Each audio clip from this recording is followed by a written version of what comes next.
Good morning, everybody. Welcome to First Center.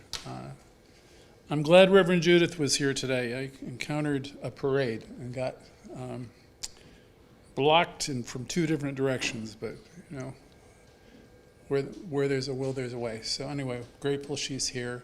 Grateful everybody's here. I this week was studying one of my old teacher's talks. I'm reminded of Dr. J. Scott O'Neill, who has said, the thing that's challenging for a religious science speaker or minister is we have to, 52 weeks out of the year, come up with a different lesson about one law, because all we teach is one law. So it's a challenge because you want to have something that sounds new, is different, and yet we're always talking about one law. So to keep it interesting for myself, I dig into some of the best of the best. And we have quite a catalog here, which I would invite anybody to go to our website, because there's dozens and dozens of several. We had great teachers here, and I had a great teacher in Florida. So from Dr. Barker, Dr. Grayson, Dr. Bill Tolliver, and we have a few of Wade's as well. Rev Wade Adkisson. There's a lot of things you can feast on, and that's what I do from time to time, because you get tired of hearing yourself tell your own stories and your own examples, but in the end they are your stories and examples, so we attempt to make the information our own as we explore. The thing about being a religious science student is that if you're really a student, you're a student. And the people who seem to really excel over time, in my observation over 30 years, is the people who stay involved on some level with the classes.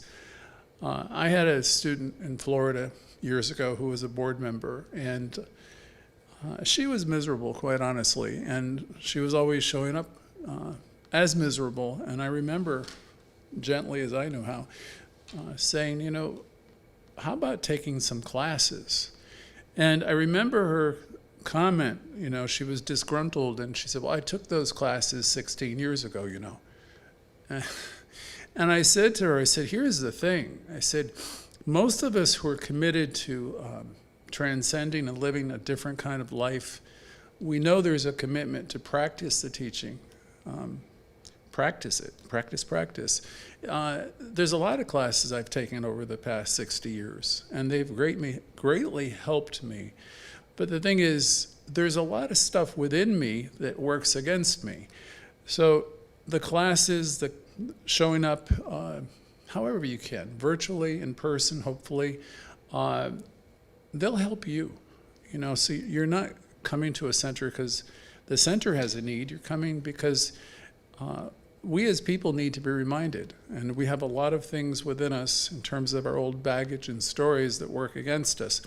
So to that end, we're going to address this, the law using as inspiration a talk that Dr. Bill did probably in the early 90s. So welcome to First Church, by the way, and anybody here on YouTube, Instagram, Facebook. We have a growing audience in the hundreds of people every week, and that's really exciting because we have found a way to keep it going and still grow through a pandemic, and our skills, our operation, our commitment to grow and evolve here is important. We're doing important work. We don't intend to retract, we intend to expand.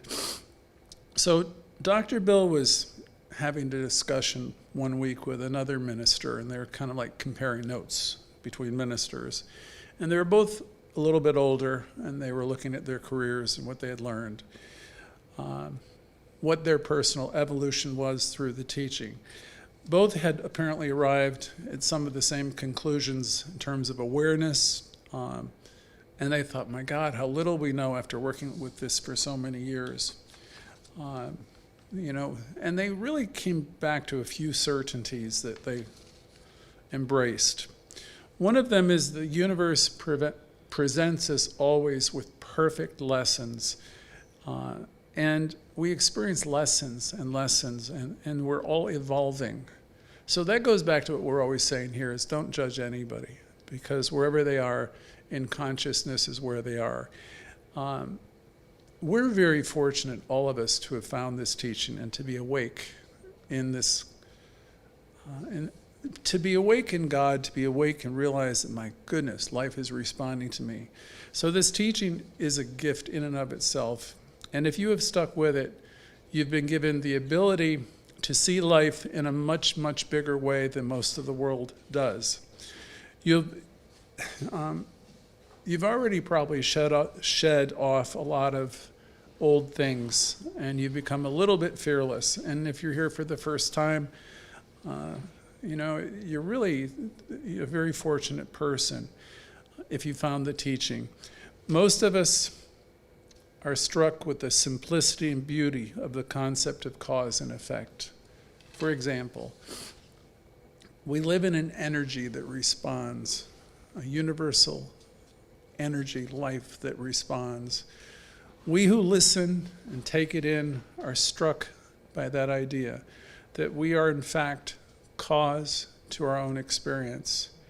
And therein lies a great difficulty for many people also, because once we understand the utter simplicity of cause and effect, we're not able to clearly create new causes to create new effects. I mean, once we get really stuck, then we tend to feel guilty, and we can get into the same kind of emotional and psychological guilt that other religions do, and we can project it. So we've got to be really careful. We want to release blame, self-blame and blame of others, and judgment. Because somehow, even for metaphysicians, the bottom thought is, I don't measure up and I'm not good enough even as a metaphysician.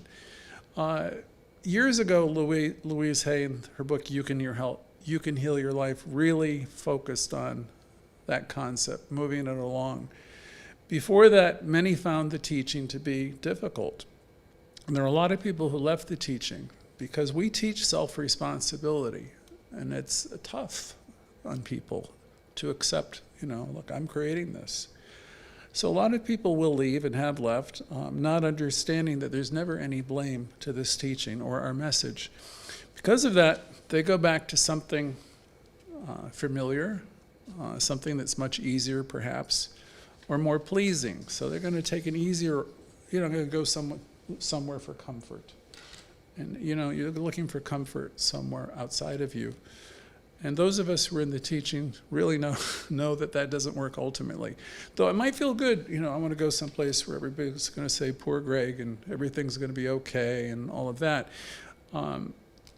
But transformation can only come from within. It doesn't happen any other way. There's only one person who creates our reality. You all know who that person is. We create it, right? So somewhere along the line, we must be willing to accept responsibility for our life in its totality. Or you could just give up, I don't think there's really any middle ground. I may not fully understand causation enough to bring forth an experience. This is where our practice comes in and our faith. There are a lot of people and metaphysicians going around affirming a lot of things. And that isn't really quite enough either. I don't think many, I've observed over many years, understand sometimes even what they're saying. And if they do, they're not demonstrating it. So you wonder whether they even believe it. And that, of course, is none of my business, ultimately. I'm hoping that you're not one of those that just go around and mouth things. As time progresses, you develop some self-mastery, I can promise you that. And in your understanding of the nature of God or life and your personal reality. And then you're hopefully not a person that just gets hooked on jargon and then thinks you're practicing metaphysics, because you're leaving the meat out of it. We have a very deep understanding, those of us who really practice the teaching, and it's profoundly beautiful. We have an awareness that there is a presence and a power. and it attempts to get our attention in all kinds of ways, hunches and moments. It comes through, and there's a love that inspires us. You know, as we're living in communion with that, there's something there that gets through to you, and then we start practicing the affirmative life. It isn't just like the movie The Secret, which I held and hosted, and hundreds of people watched. It isn't just about looking at something and you have it. There needs to be something within you that acknowledges that it's deeper than that. It isn't gimmicky, you know. You pay for everything in spiritual coin, which means you've got to do some of this work. It's easy to get hooked on cliches and not understand that there's an underlying law that you're dealing with always. And we must contend with it. We can't get past it. We pay for everything in spiritual coin. So wishing it so doesn't make it so. Wishing and hoping, I remember Dr. Holmes said, are not enough. In my notes, I hosted The Secret long ago, and really hundreds of people came to see it. But they weren't necessarily wanting to embody anything new. They just wanted things to happen. The law of cause and effect, the law stated that it is done unto us as we believe, not as we think, not as we desire, not as we talk about, and not as we dream about, but as we believe. Most people in the world have deep-seated beliefs that are more like addictions. So most people have beliefs that really, it's tough to change them. They've been there forever, and you might affirm a whole bunch of things, but it's sometimes difficult to move past these. You go to the book, The Four Agreements, they'll talk about the agreements you've made since the time you were a child. And, you know, they're really there, and they're pernicious. They can be very difficult to get rid of. I won't say that they are, because then I'm creating that reality, but be aware that we always bring around a lot into every new moment from the past, and we want to be very mindful of that. We don't want to be like most people. This teaching, we don't want to be average. Average is mediocre. You know, you have the ability to be an original thinker, and you have power to use. We have been conditioned without really being conscious of where it all comes from. These are our life agreements. We speak of, if we're coming out of the form of the racket or the stories or the baloney, and again, they're all tenacious no matter whether they're good or bad. They're just what you believe. So the trick and the challenge is how to be in a new moment without carrying all that stuff. How can you just be alive in a new moment where everything is possible? You can change your thought, you can change your feelings, you can even change your emotions oftentimes. But it's difficult for most people to change their beliefs. Most people have the mindset that they are responsible for the good, like I created this, right? I did this. I did this, is so good, right? We think we're responsible for the good things in our lives, the wonderful things, the loving relationships and everything. But when it comes to being responsible for the people that have come into your life that have created havoc, or who have betrayed us or hurt us or abused us emotionally, psychologically, spiritually, or even physically, we don't want to think we had anything to do with that stuff, right? That had nothing to do with me. So we think, right? That's all about them. We don't want to think we're responsible for circumstances that seem to be beyond our control either. I'm not responsible for my illnesses or my diseases. I'm not responsible for what anybody else does to me. Now, I don't know how we can have a dual law, you know? So basically we're saying, I believe I'm responsible for the good stuff, but I have nothing to do with the other stuff.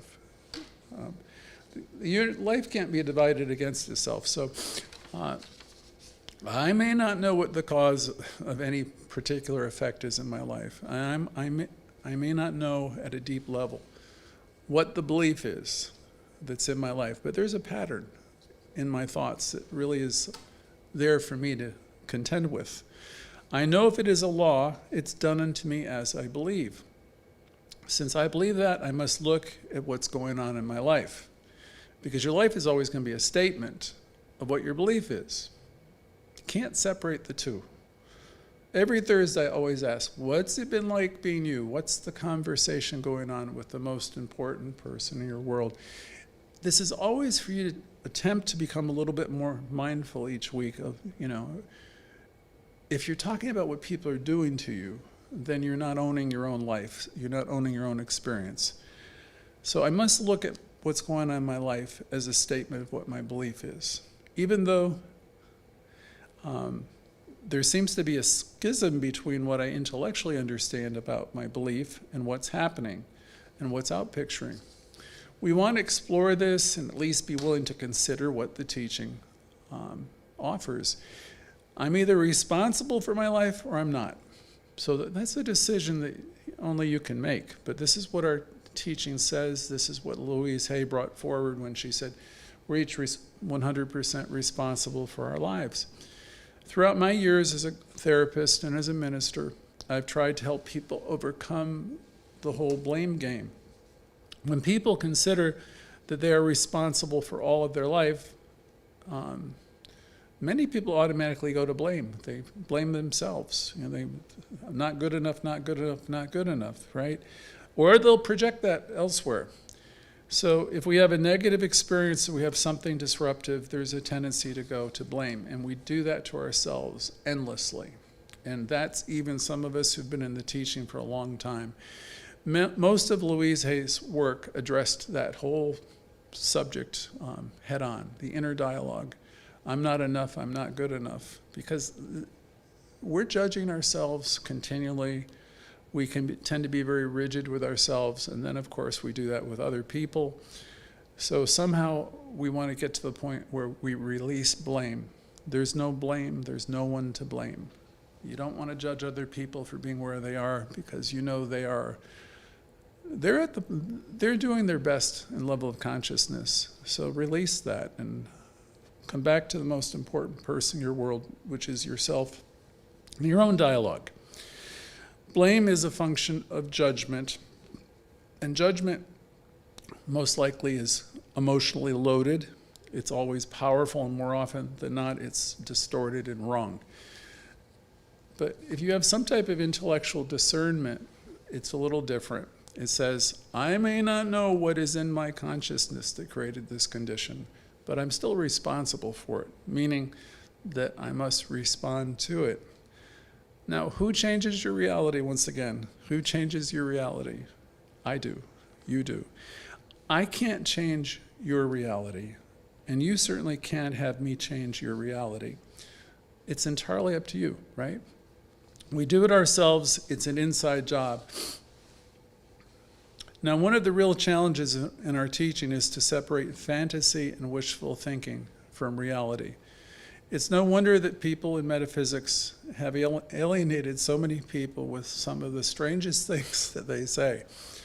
I remember, this was in the 90s, twice I experienced it. There was people going around saying, I'm God, I'm God, I'm God. I remember one individual in particular. And I sat in all these groups, and people are thinking he's lost his mind. And he's saying it all the time. Now, this Dr. Bill said this in his talk, if you really want to get rid of a few friends in a hurry, just go home today or go wherever you go and say, I'm God, I'm God. And that'll stir up some interesting responses. And when they leave, you can say, well, that's in their consciousness. But is it really, right? Or was it in yours to create a situation where you could be the catalyst of people leaving your lives? And Dr. Bill went on to say that day, sometimes it's appropriate for people to leave, by the way. Sometimes it's appropriate for me to leave very quickly, especially the people who don't want you to be who you are. But knowing intuitively that you are some part of the infinite mind of God, made manifest and going around and announcing to everybody that you're God, are two entirely different things. If you go around saying that you're God, you better darn well believe it, he said, because if you don't, the universe is going to give you an opportunity to prove it very quickly. When you go around announcing principles that you know, and that you think you're in charge of, be prepared, because you will soon demonstrate what you believe. So you have this authority and ability to create. If you're authentically connecting with the truth and you're centered in God awareness, you can part waves. So coming back to the point of today, to be clear, I'm not God in your life. The teaching isn't. This teaching isn't making anybody any lofty promises. I'm only God in my own life, as you are in yours. And our concept of God may be very different than other people's. We know here that we live, move, and we have our being in this energy. Because if God is an infinite, the infinite is infinite wherever it is. So all of God is available to each of us as individualizations of it. God is infinite everywhere. God is not spaces. God is a continuum, energy everywhere, perfection and creative intelligence everywhere. Now the nature of this energy, this unitary field or continuum, is that it appears, it responds, and it makes things out of itself, and it becomes that which it makes. It's constantly creating and changing its nature. Out of it, things come into form and structure. And the moment they go into form and structure, they start dissipating and changing their nature again. But their essential nature never really changes. In other words, the essence of what we are made of never really changes. You and I change every day. We don't know that we're changing, but we do. My concept over my life about anything and everything, relationships, people, kids, grandkids, friends, so much has changed, right? My concept of religious science has evolved, and of being a truth student, my concept about almost everything has changed, and that's good. Most of the time, I'm pretty good with change. I stay focused and I expect change. I know it wasn't always easy for me, but it is relatively easy now. Each of us are similarly evolving, changing. And as life changes, it's interesting what can happen when you commit yourself to this kind of evolutionary pathway, where you consciously want to start demonstrating and taking control of your life. When you really want change and you put a demand on consciousness, things begin to accelerate, because you're willing to move through and let go of a lot. I've told you before in other classes, and I got this from Stuart Wilde, one of his books, that there is a quickening happening, and many of us appear to be going through what sometimes seems like a period of loss, because change is always, on some level, involving letting go of something or some things. Instead of things getting better, oftentimes they seem to be getting worse. But again, those of us who have the insight, and we practice, and we have the faith, and we live in communion with this process, and loss doesn't really seem like a loss. We might start experiencing problems on our jobs or issues, money, health, all kinds of things. We can be at a point where we doubt, as Louise would say, the process of life. Sometimes we don't trust it, and we doubt God, and we might even think this stuff doesn't work at all, or it doesn't work for us as well as it does for others, or it's not working for me. Well, the truth of the matter is that most people have the same experiences that we have, and loss is part of change. And I don't know, maybe it'd be better to think of it as a different word, because these changes are always making room for new things. It's kind of like teaching in our prosperity classes, and we tell people to clean out your closet. If you haven't worn it for a couple, 2 or 3 years, get rid of it. You're not going to wear it. You just think you're going to wear it. If you're thinking you're going to wear it, you're fooling yourself, unless it's some kind of, evening gown or tuxedo. You're not going to wear it. After 2 or 3 years, let it go. When you get rid of it, you create space for new things. And when you begin to go through what appears to be any kind of loss, as you commit to evolutionary change, what you're losing is things that were appropriate to lose to begin with. If you know you lose people who don't want, you know if you lose people who don't want to let you be who you are, or jobs that don't really excite you or allow you to be creative, wouldn't you think that would be a blessing to have these people be released, or these jobs that for you are a dead end? Wouldn't it be good for you to let them go? If you're going through life's lessons, for example, you might be going through some bumpy things with your finances, your health, or healing. In each and all of these cases, there's an opportunity to grow and evolve. And I know this can scare people and depress you a little bit because we're always creating our own reality. So I must be creating this reality too. The point behind all of this is we always have choices. We're either going to change, evolve, and get with it, right? Trusting life, or we're going to fight it. But if you don't change and you are in resistance, then you're eventually going to change anyway. I can promise you that. So I'd rather go happily and change and trust than fight it, because the only person you're ever fighting is yourself. There's nothing static or still in the universe. Everything's in flux. Everything is changing. I can remember that from my courses in pre-Socratic philosophy, where Heraclitus would say that you can't stand in the same river twice. You can't read the same book twice without, you're a different person and you're a different place. So I want to trust life, and I know that change is inevitable, and it's a law, it's an absolute law. I have an opportunity to influence the direction it goes. We're always standing at a turning point, each and every new moment. That's the power of now, right? Where we can see all good and keep practicing. I can change my belief about myself and the nature of my reality and the nature of my relationships. So I can change the view I have about my health and my psychological processes. We can turn it around, starting here, starting now, starting today. I can consciously evolve and change and express more and be more and feel more. Or I can shrink. Now, trying to hold on to the status quo is a huge trap. Doesn't work. You can't really do it. It's impossible. So you try to do that, you shrink. The status quo simply doesn't exist in consciousness. You might manipulate things here for a period of weeks, months, or maybe longer, right?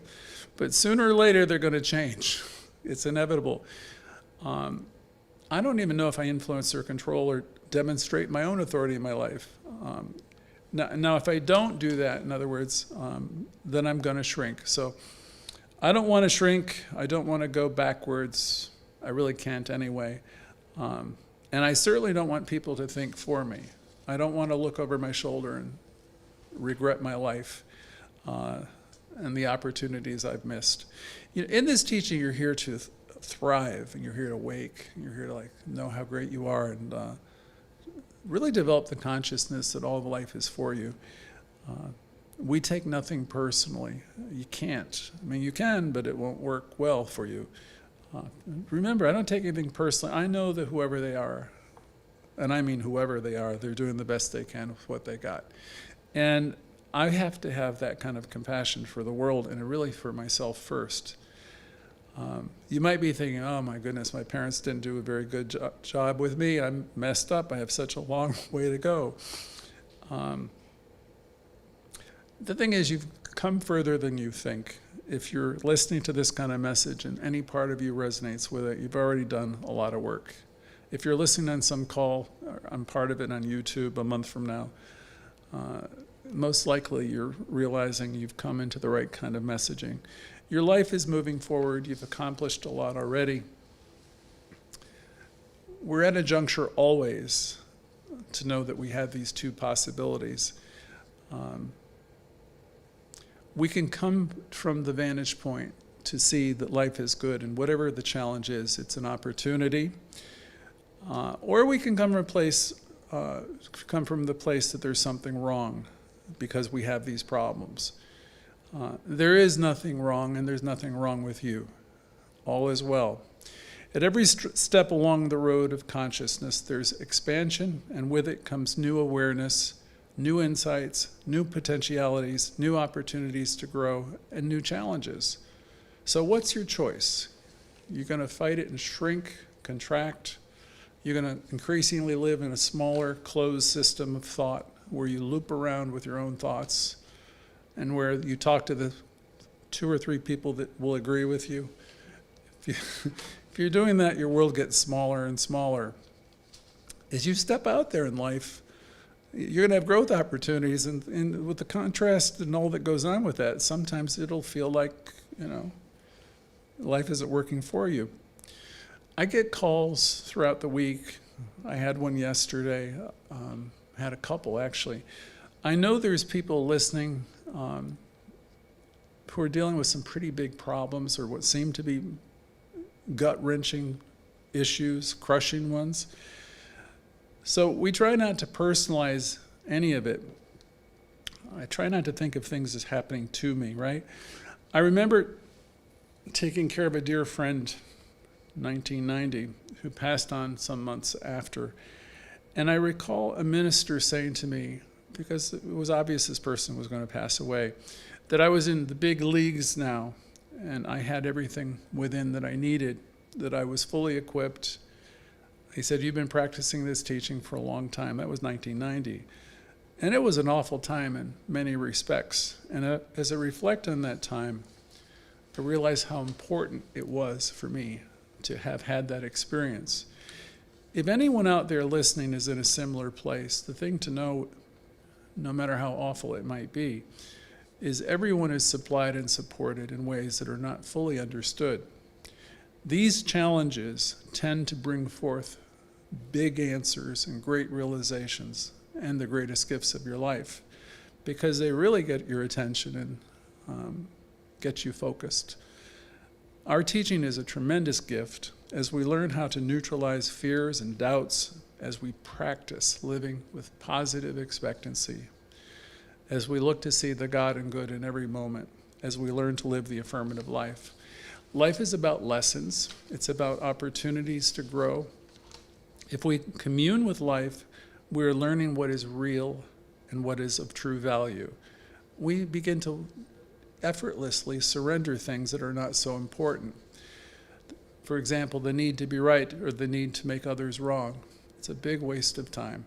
If we're slow to learn, life will give you more and more lessons. I remember Emerson saying so wonderfully, "The dice of God are always loaded." So we want to live in communion with life and pay attention. We want to live more consciously.